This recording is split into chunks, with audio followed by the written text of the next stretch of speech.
it's me, Jack Sislak. Welcome to Radical Transparency, the Sisense podcast, where we talk about the latest and greatest in analytics, business intelligence, and data, so you don't have to, but you can if you want. I'm here with Guy Levy-Yurista, and we're going to be talking about 2019 trends. Go ahead and say hi, Guy. Hi, Guy. Hi, Guy. And tell our audience a little bit about yourself, and then we'll cut right into the questions. How's that sound? Sure, that sounds great. So again, the name is Guy Levy-Yurista. I'm the Vice President for Strategic Growth and Innovation here at Sisense. Been doing technology for the small period of, 28 years now, something like that. And having a blast here at Sisense. Really enjoying dealing with the latest and greatest technologies. Awesome. All right. Well, yeah, you're known as something of a visionary around here. And with 2019 right around the corner, we wanted to know what you think are sort of going to be some of the big trends in analytics and BI that are coming up that we can discuss. Yeah, it's fun. We only have an hour, right? I think are sort of going to be some of the big trends in analytics and BI that are coming up that we can discuss. Yeah, it's fun. We only have an hour, right? Yeah, No. only, yeah. Well, we'll make it short. We won't make anyone suffer through me for that full hour. But I think we live in really exciting time. I think what we've been seeing is this acceleration at the pace of technology. We're seeing a lot more things happening, a lot more new technology emerging, and really interesting things coming to bear. I remember when I started my career, a technological generation was about 7 years.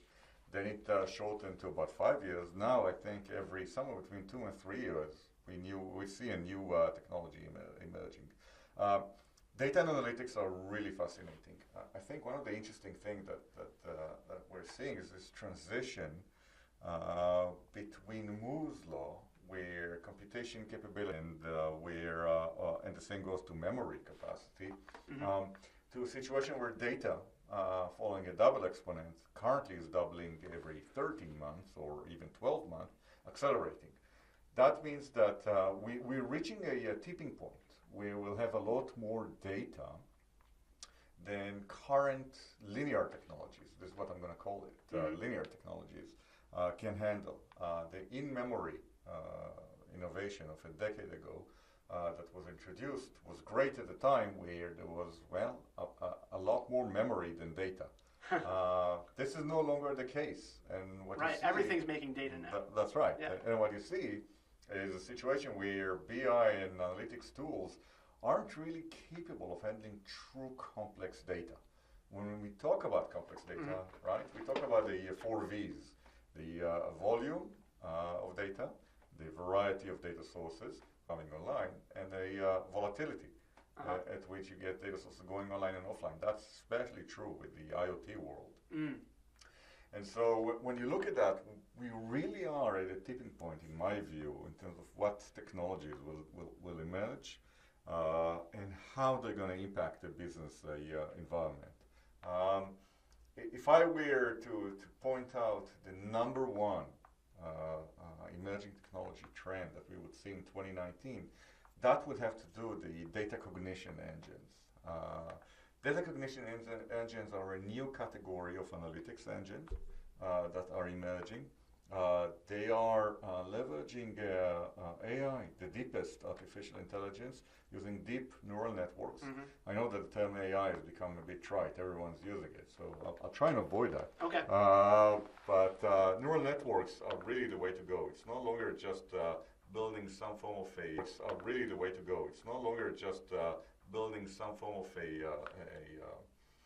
an algorithm that would use some normal statistical analysis, anything like that. Actually mimic the human brain, create a neural network, go deep, and now you're able to deliver significant capabilities through data cognition engines.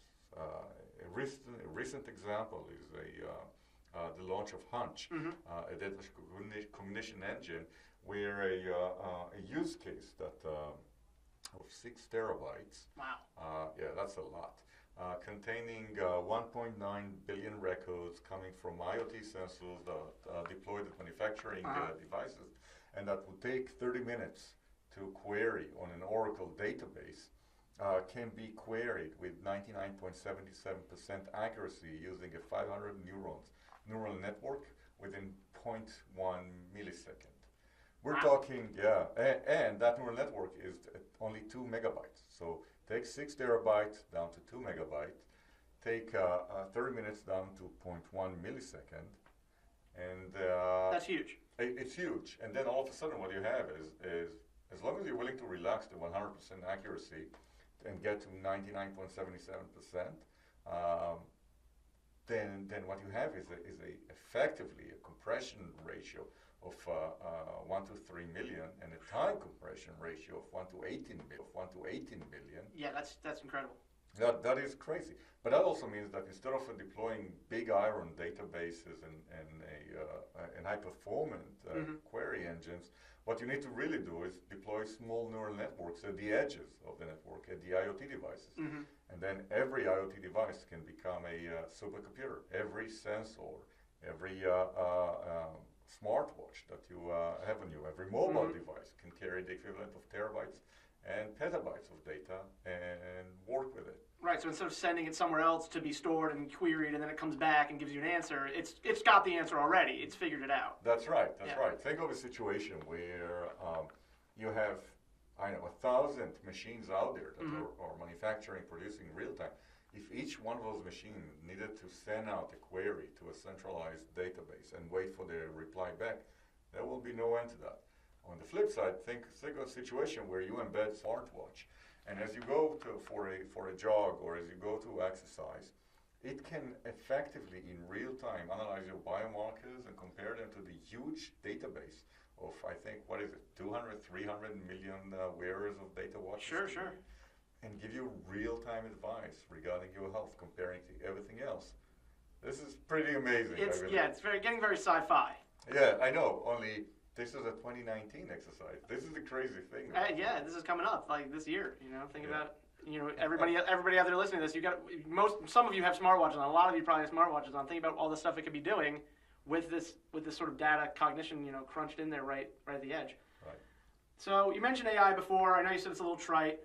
But this is an example of sort of AI sort of changing analytics. How are those two things going to be interacting in the future? Yeah, so the wave of augmented analytics, leveraging machine learning and artificial intelligence, has been on the top of mind of Sisense and other players in the industry, probably for the past couple of years. People rushed to claim the AI statement, even if they didn't have anything specific to say there. Let's be clear about that. It is what it is, right? It's how it is in marketing, right? You have to get your name out there with something next to it, and then you'll figure it out. Yeah, that's right. And what you have is a really bad use cases of people implementing simple algorithms claiming that this is AI or machine learning. In reality, what's really is going to happen, that's when you'll be able to see those that know they're doing separate from the rest and delivering true value to the customers and really make it happen. At the end of the day, it is about the customers. It is about And so when you talk about analytics and leveraging AI and machine learning in that, it's about deploying machine learning and artificial intelligence throughout the entire data value chain. Okay. All the way from identifying data sources to bringing those data sources in ETL, data prep, running it inside your analytics engine, building a dashboard, finding the insights, sharing, consuming, write back to systems. There's a lot of steps on the way. All of them can and should and would and will, I should say, be integrated with AI and machine learning. Definitely a powerful transition we're seeing. This should not be a marketing ploy. This is reality that is coming, and it is coming for the benefit of all the users out there. Yeah, it's not just something we're saying. It's something that's going to be built into the DNA of every augmented BI analytics platform. They're going to have these things. They're going to have a little AI buddy, basically, who's saying, like, oh, you should maybe add these two data sources together, instead of you having to guess, like, I guess I need to put these that's two exactly together. right. I need to put these that's two exactly together. right. Yeah. I mean, 80% of the effort today goes into the data preparation. Okay, yeah, that sounds right. Right, unfortunately, right? Now imagine that with a click of a button, you get a machine that can propose to you the full data schema, that can build the dashboard for you that's most relevant. Think of it as a mixture between AI and HI, between artificial human intelligence. intelligence. Took me a second there. Oh, yes, human intelligence. The thing I'm supposed to have. Well, you know. Till they make a podcasting AI. Exactly. Not far off. And so when you look at human intelligence, technology always served us to help humans. Yeah. Be that physical Ideally. world or symbolic world that we Yeah. use all around us, right? AI in BI would allow us to better interpret reality, have a deeper understanding of the symbolic world around us, and being able to run businesses better, deliver the business reality, and deliver better productivity, and then better value to our customers, and from them to their customers, their end customers. Sure. Yeah, so the whole idea of the AI kind of, sort of what you were saying before about the smartwatch, where it can take data from all these other users and kind of give it back to you. Same thing with an AI helping you pick your analytics and stuff. It knows what other people are doing with this data and what kind of graphs and charts and visualizations other people are making. So it learns too to give you better advice. That's very correct. The way I look at it is AI is going to become a bit like self-driving cars. So and then you need to make the distinction between, so let's say the Google car, the Waymo, which is this little ugly thing that doesn't have a wheel, a steering wheel, and versus, let's say, a Tesla. Super sleek, great engine. I always think about that as akin to Sisense. Super sleek, great engine, right? Only we got it yellow. But in a Tesla, what you have is you got the autopilot button. Yeah, they have some self-driving functionality. That's right. Yeah. Some. It's not full. Right. I wouldn't trust it to drive me around everywhere. But if you go online, go to YouTube and do a quick search for the autopilot button for Tesla, what you end up seeing is people pressing that button, their friends taking videos of them, and then people very carefully raise their hands, hovering over the steering wheel. Sure. Amazed that the car can actually steer itself, right? But you keep your hands around that, and so that you're able to take control. Yes. Arrest control from the car if it's about to make a mistake. At the Waymo, the Google car, no steering wheel. You just go at it. I'm a big wine guy. Yes, that's right. Wine guy. Yes, that's right. Used to be an editor of a wine magazine many years ago. So let's imagine I'm somewhere in the Silicon Valley, and I need to head out to Napa Valley to drink some wine. You do. Of course. Yeah. Don't tell anyone. As you get into a Google car, a Waymo car that's supposed to be fully automated, completely automated, and you tell it, all right, I'm in Sunnyvale, let's say I want to get to Napa Valley to taste some wine, to this winery. You have no control, effectively, as to how the car will drive you. It picks the route, it makes the traffic stops, etc. That's exactly right. Yeah. So the car can basically decide to take me through the Golden Gate Bridge, get me around the Bay Bridge, or if there's some bug mistake, it can decide to go straight line as the crow flies, only it will do it underwater. And that's not good, because instead of quaffing some good wine, now the Tesla car would actually give you the ability to control it. Right. This very long, convoluted analogy really talks to where AI is going to serve in BI. Where we are, it's about augmenting the ability of users to derive value from the system, but not giving them a black box. Right. We're just taking hands off the steering wheel a little bit. That's right. It will help you steer your business. It will help you build better models. It will help you build better dashboards. But it will not do your work for you. Not yet. Not in 2019. Not yet. Well, that's the interesting thing about AI versus human intelligence, like you were saying before, is that we think of ourselves as having this innate curiosity, or some humans at least having this innate curiosity, where the AI is learning, has these big patterns to recognize, so it can say, other users have done X or Y or Z, so I'm going to suggest that to you. Yeah. But then there's always, especially when data visualization, be like, hey, what about this? What if we drill down into whatever X or Y or Z that maybe the AI didn't think of, but we still have the control to then drill down? Yes. Yeah. And that's exactly that. That's exactly right. There's a lot that can be done. We need to be careful also with AI. Okay, go on. I mean, we hear that every time AI is brought up. Where I think I grew up on a lot of sci-fi, so I know there's like so many sci-fi writers and readers and futurists who are just like waiting for an AI to do something weird so we can be like, see, we told you, we made Terminator, we made all these other movies. So I don't see Skynet rising in 2019, but... Okay, 2020 at least, 2020 maybe. Well, maybe, but what I would say, there's several different technologies that allow for AI and machine learning to learn. In a supervised mode, what happens is that the AI and machine learning analyzes previous results, historical results, and trains itself against it, against them, so that it can perform very well. The problem is if we're prejudiced, if we have some, if the data shows prejudice against minorities, prejudice against gender, prejudice against ethnicity, location. Unwittingly, those machines, those AI machines, ends up learning it, believing this is the proper representation of what proper reality should be. Yeah. And so we begin to discover it already. And that's dark. Yeah, you know, the Prime Minister, the famed Prime Minister of the UK, of England, used to say there are three kinds of lies. There are lies, them lies, and statistics. And so we need to be careful with that. Totally, yeah. You know, however you train your AI is how it's going to think the world is. Right. And just like kids, honestly, but like, yeah. No, I know. Yeah. It's the kid. I know. Yeah. It's the kid of technology now. Yeah, we see that. The other thing that I think we're going to see, and has really impressed me, is the rise of the conscientious customers and and using data for good, leveraging it. And I see it with the millennials. Okay, cool.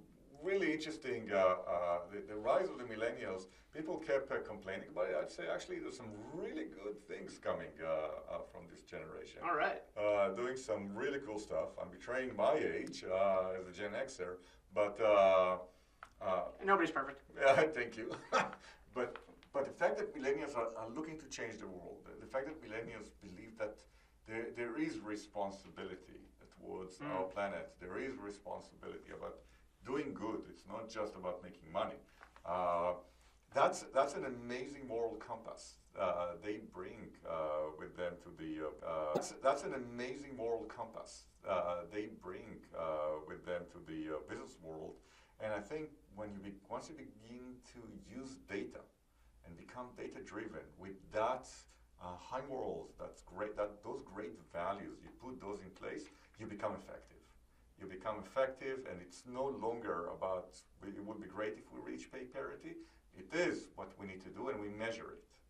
By the way, the side note, this is exactly where we are in Sisense. Oh, yeah. We're at pay parity. All right, right on. But it wasn't always like that. 3 years ago, we started measuring it, realized we had an issue. We fixed it. We reached pay parity. The thing about that, data is what helped us do it. But data isn't enough. At the end of the day, you need a human being on the other side of the data that can make the decision, yes, this is important, this is what we need to pursue and drive. So the rise of data-driven millennials in the business world is... Yeah, well, there's more millennials entering the workforce every day, and it's this interesting tipping point of all these, and I'm somewhere in the middle. I'm like 35, so I know I think every generation likes to say like, oh, we were the last ones to like really get a childhood, but like, I didn't have a lot of technology growing up. I didn't get a computer really till like high school and then college, and it was all crazy after that. But like, you know, I have a 28-year-old sister, and like, she's always had a cell phone. You know, there's a whole generation, especially now that every generation has had more technology their whole life than the previous one. And then, like you were saying, like having a goal to change the world for the better, and then combining their familiarity with data and technology to then make it happen. Yeah, and you know, it's funny that you mentioned the cell phones. Cell phones and mobile in general really never caught properly with the BI. It's interesting. Okay. It's very slow on the uptake. And I think that until recently, there was the wrong paradigm in terms of how to deploy it. And I think that until recently, there was the wrong paradigm in terms of how to deploy BI into mobile. And that will change, I believe, or begin to change in 2019. What we've seen is that people took the classic dashboard, right, that you would see on a big screen, and they realign it to a small screen. They didn't really invent what it should be, right? It's like they didn't rethink it in any way. There was no rethinking. That's right. It was just let's do responsive design. Instead of showing you 3 widgets left to right, we'll show you 3 widgets top to bottom. Whoop-de-doo. Right. There's nothing really that makes a difference for people. I think what we're seeing, especially with the cell phone generation, I'm glad you brought it up, is as the commercials, the Apple commercials say, there's an app for that. Oof. Data needs to become applications, not the. We launched it ourselves this year, but I'm sure others will. Sure. Others will follow us in the notion of introduction of data applications. You deconstruct the classic dashboard view, which is just an interactive report, quite frankly, and make that into a data application that is very specific for the use case. It understands the form factor and the circumstances, the situation, the context at which the user is interacting with that application, and give that user data when they need to. Gotcha. So I'm a delivery logistics company. I really only care about certain KPIs. I only want to see certain types of graphs. So you build it into an app that makes it very easy for somebody to look on their phone and be like, oh, okay, this number of packages were delivered on this day, et cetera. It's more that if you're the delivery guy, right, out there, and you're in the car, and the sun is glaring, you don't have time for small font that would, to read what happened. You want to understand, my pace this morning, to read what happened. You want to understand, my pace this morning in delivering package was such and such. I should be hurrying up. What you need is really contextually the understanding of the app, that this is the kind of data that needs to be presented to you. It needs to be presented not necessarily as a pie chart or a graph, but actually as something much more consumable that makes sense, that you can relate to psychologically. And this is where I think so far the BI and analytics industry have missed the power of mobile to a great degree, not completely, but to a great degree. And I think the introduction of data applications, rather than smaller dashboards, let's call it this way, can really make a difference potentially in adoption. It's not going to be a tsunami, but it's definitely going to be a form of growth or introduction. Yeah. It's a foothold. It's more than a foothold. It's actually we begin to see the changing of the tides. Okay, cool. Well, because there's so many people who are just goes to another type of trend that we're seeing, which is about immersive analytics. Okay. It's about this ability to embed the insights everywhere. Okay. And it is important to speak about insights, not about data, right? True, yeah. Right? It's about the understanding of what is the meaning that we need in this context in order to react. Reality is extremely messy. It's extremely noisy all around. Not a fan. Not a fan. Well, fair enough. I would Reality, pass, hard bet. What I would say is the following. Humans introduce using technology all there into reality.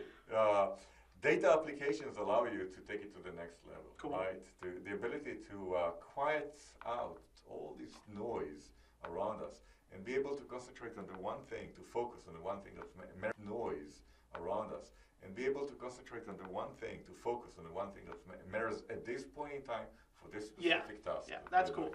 So data applications and immersive insights, where you get those insights immersed and embedded everywhere around us, not just on a screen, but actually in the lighting, in the sound.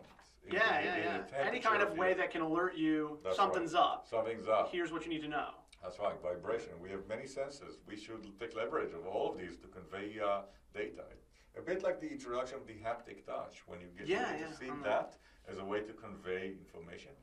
Imagine a situation where your clothes now potentially can convey through haptic touch in systems embedded in them and haptic amplifiers embedded in them, information about your reality, about something that happens on your right, on your left, behind you.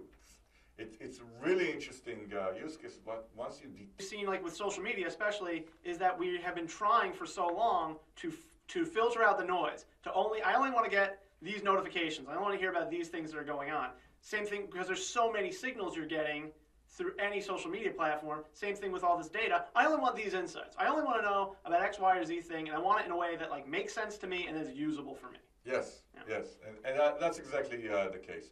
And then so when you think about the edge analytics and and you consider immersive analytics right. and embedding insight everywhere, what you see is the delivery of cognitive computation to the edge. And it goes back to how we started with data cognition engines, where you are able to sort of reverse the flow of big data lakes that are also computing everything at the center in the cloud. Cloud is important. Sure. That's not going anywhere. Yeah, that's right. But cloud is really someone else's computer. And sort of reverse the flow of big data lakes that are also computing everything at the center in the cloud. Cloud is important. Sure. That's not going anywhere. Yeah, that's right. But cloud is really someone else's computer. Right? Absolutely. And it is sitting in these huge data centers on the ground. They don't float in the cloud. So when you get the cloud on the ground, it's a fog. And accidents happen there. Take all that computation power and now see if you can distribute it to the edges. And all of a sudden what you have is what's so-called fog computing. What you get to see is edge computing. You get to the point where people are able to leverage analytics and compute good enough results, very good enough results at the edge instead of going back to the center. We strongly believe that the time of that fallacy of single source of truth is added versus the pace at which computation and storage is added is different. We believe instead of a single source of truth, what you do need is a global source of truth and local views of truth.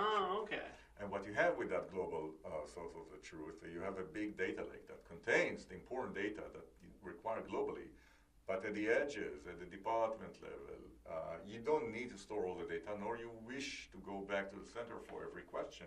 You can compute them and find out insights at the department level, at the user level, without the need to go to the data lake.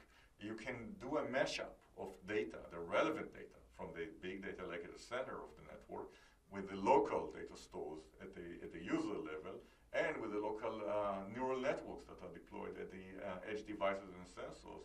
That mashup capability, the ability to mash up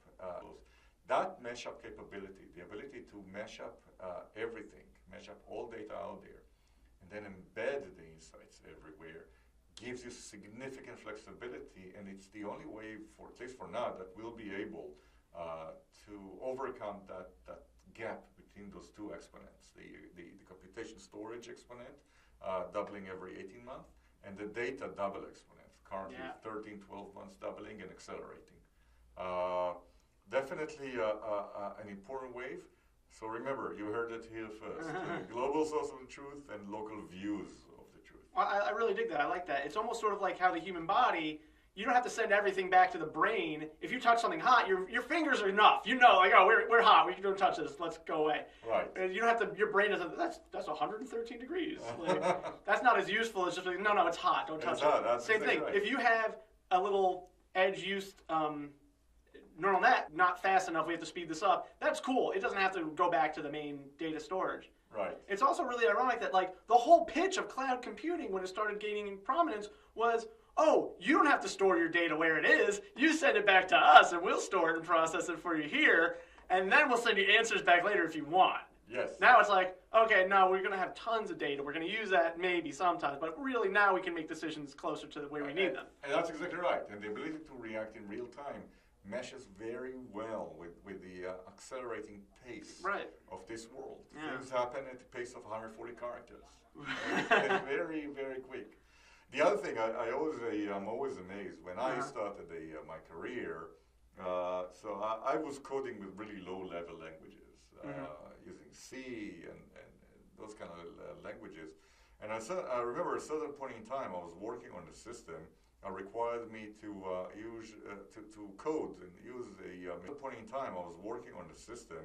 Required me to to code and use a machine language assembly. which was extremely painful when you think about it, coding with beats and hexa, going really deep. Sure. What we've seen is this huge change, and this is going to accelerate in 2019, where instead of humans understanding machine language, machines understand human language. Neural networks enable the rise of natural language processing. Right. You got the natural language generation that we and others that followed have deployed in our product, and you see natural language querying. Yes.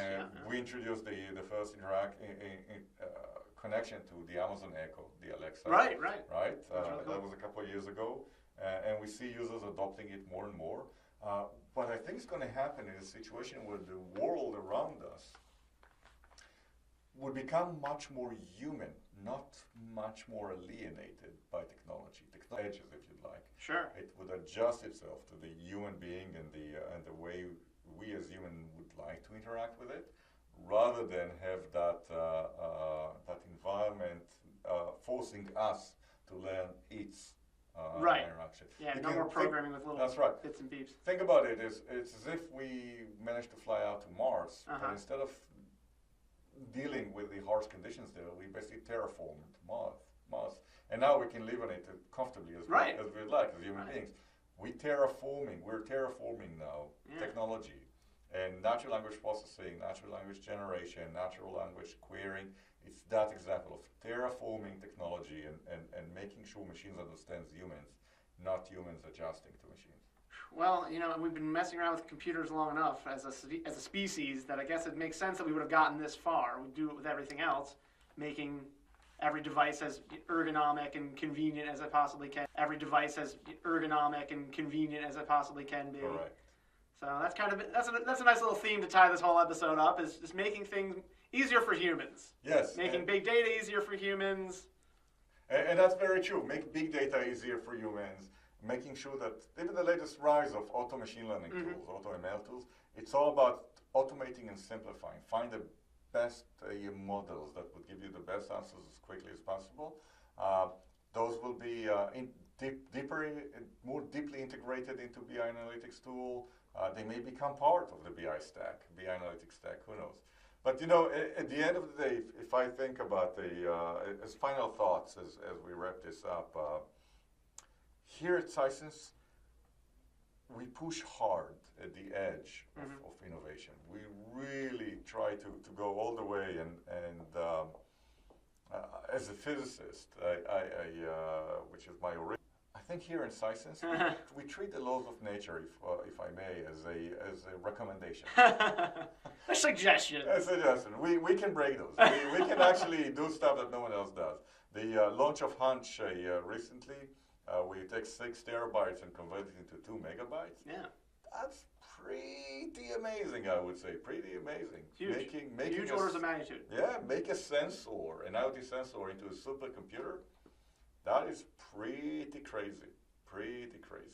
And so, at the end of the day, I'm having a blast here. And all of Sisense is pretty fun to be part of. Yeah, a lot of cool stuff, a lot of cool trends coming up. And yeah, you heard it here first, folks. Thanks again, Guy. And thanks for listening, everybody. Remember to subscribe on iTunes, Stitcher, wherever you get your podcasts. Leave comments, questions, ideas. What are your trends you think are coming up for 2019? And maybe you'll see them in a future episode. Say goodbye, everybody.